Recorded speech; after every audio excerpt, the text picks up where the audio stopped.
तो शुरुआत में 14 लाख, उसके बाद तकरीबन 14 करोड़ हाँ, स्टॉक बेचकर, और फिर 9 करोड़, सन 14, 9, 23 इसी तरह हो गया 23। हाँ मतलब लगभग 23 करोड़ रुपए इन्होंने आपसे ट्रांसफ़र करवा लिए। हाँ जी।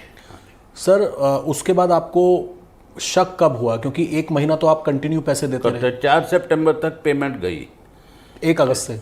1 अगस्त से। फिर इन लोगों ने 15-16 तक रोज़ यही मॉर्निंग की आपकी वेरिफिकेशन चल रही है, कोऑपरेशन हो रही है, रिजर्व बैंक तसल्ली है, तो हम समझते हैं अब आपको हम रिलीज़ दिलवा देंगे। रोज़ ये 3-4 बार मुझे बोल देते थे कि हमारा प्रयास है कि आपको हम आपके फंड्स वापस भेज देंगे। तो फिर 16 या 17 को सुबह एक दिन मुझे इन्फोर्समेंट डायरेक्टरेट का फ़ोन आता है।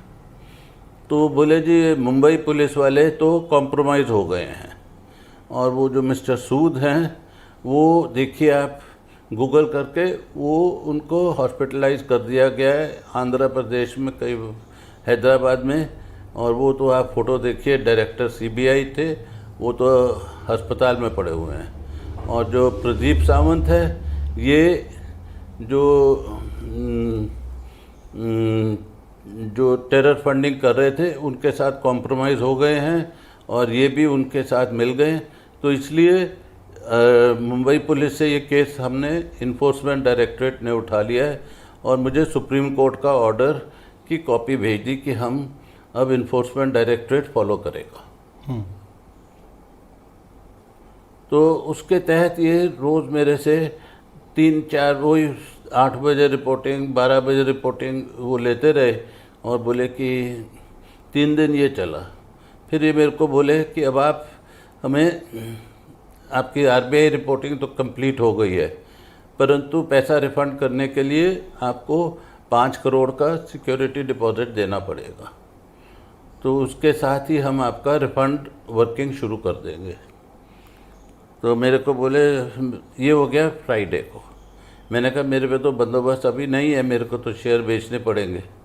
बोले आप बेच दीजिए और फिर हम मंडे से कार्रवाई शुरू करेंगे। तो मंडे को मुझे बोले पैसा आया, मैंने नहीं अभी, आज तो बेचेंगे तब आएगा। तो ट्यूसडे को बोले आ जाने चाहिए, मैंने कहा हाँ। ट्यूसडे फिर इन्होंने मुझे पूछा आया, मैंने कहा नहीं आया। फिर वेडनेसडे को मुझे बोले हाँ, मैंने कहा हाँ आ गया, पैसा आ गया।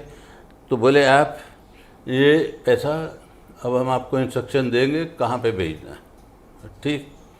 तो इन्होंने मुझे एक सुप्रीम कोर्ट का ऑर्डर भेजा हुआ था, एक reserve bank of India new Delhi का ऑर्डर भेजा कि आप नोडल ऑफिसर से मिलके और ये डिसाइड करो कि हमने वो इस अकाउंट में पैसा जमा करना है। तो मैंने ठीक। आधे घंटे बाद मुझे एक इंस्ट्रक्शन भेजी कि ये प्राइवेट लिमिटेड कंपनी कोई कैलकाटा है, उसमें ट्रांसफ़र करो। तो मैंने कहा मैं प्राइवेट लिमिटेड कंपनी में नहीं ट्रांसफ़र दूंगा, चाहे कुछ भी हो जाए। आपने एक पहला ऑर्डर मुझे रिज़र्व बैंक का दिया, दूसरा ऑर्डर सुप्रीम कोर्ट का दिया, अब आप प्राइवेट लिमिटेड देंगे तो मैं उसमें नहीं दूंगा। फिर इन्होंने बोला आप हमारे ईडी इन्फोर्समेंट डायरेक्टरेट से बात करो, क्योंकि आप वायलेट कर रहे हैं और हम आपको अरेस्ट ले लेंगे।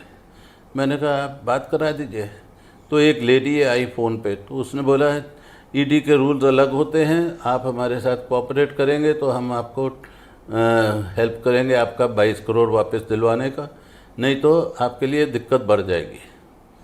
तो हमने कहा ठीक है, मैं तो आपके रूल फॉलो कर रहा हूँ। आपने एक ऑर्डर भेजा सुप्रीम कोर्ट को जमा देने का, एक ऑर्डर भेजा रिज़र्व बैंक को भेजने का, मैं दोनों का पालन करूँगा। अब आप कह रहे हैं प्राइवेट लिमिटेड को, वो नहीं मैं करूँगा। तो बोले अच्छा अब आप लंच कर लीजिए, फिर हम आपसे बात करेंगे। लंच के बाद मुझे 2:30-3 बजे इन्होंने मुझे बोला कि ये सुप्रीम कोर्ट का ऑर्डर है, sign by chief justice of India mister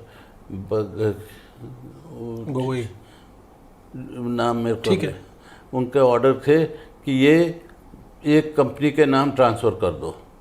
तो मैंने कहा जी सुप्रीम कोर्ट में मैं रजिस्ट्रार को जाके दे दूंगा, किसी कंपनी के नाम नहीं मैं दूंगा। आपने कंपनी बोला है, मैं कंपनी को नहीं दूंगा, मैं रजिस्ट्रार सुप्रीम कोर्ट के पास जाके 5 करोड़ रुपया जमा दे दूंगा। दूसरा ऑप्शन मेरे पास है, आपने रिज़र्व बैंक बोला है, मैं रिज़र्व बैंक नोडल ऑफिसर पास जाके आरबीआई का चेक जमा दे दूंगा 5 करोड़ का, आप वहाँ पे काम। तो उस पर वो भिड़ गए, बोले आपको हम अरेस्ट ले रहे हैं। मैंने कहा कर लीजिए, अरेस्ट करना है तो मैं तो अभी रिजर्व बैंक और सुप्रीम कोर्ट जाके तैयारी हूँ देने के लिए, और ड्राफ्ट भी मैं चेक भी बना के जा रहा हूँ, ऐसे तो नहीं होता। तो मुझे बोले आपका कोर्ट वो पुलिस थाना कौन सा है? तो मैंने बोला हाउस खास में है। तो बस फिर उन्होंने डिस्कनेक्ट कर दिया, उसके बाद नहीं फ़ोन आया। उसका कोई कॉल नहीं आया? नहीं। फिर आपने पुलिस को अप्रोच किया? हाँ, उनको बोल दिया। अब आपकी एफआईआर दर्ज करी है आईएफएसओ डिपार्टमेंट ने जो हाँ साइबर क्राइम देखती है? हाँ जी, पुलिस की बहुत मदद रही, हमें बहुत सपोर्ट किया पुलिस ने। अभी आपने शुक्रवार को एफआईआर करवाई है। हाँ जी।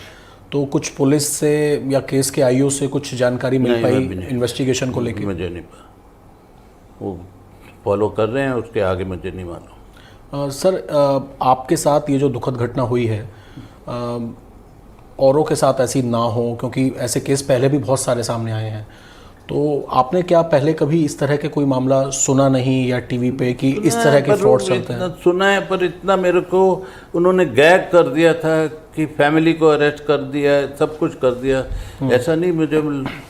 पर जो उन्होंने एनआई एक्ट मेरे ऊपर लगा दिया, मैं टोटली अंडर अरेस्ट हूँ, मैं गैग ऑर्डर हूँ, तो वो उससे मैं ट्रॉमेटाइज हो गया था, मेरे सोचने की शक्ति खत्म हो गई थी।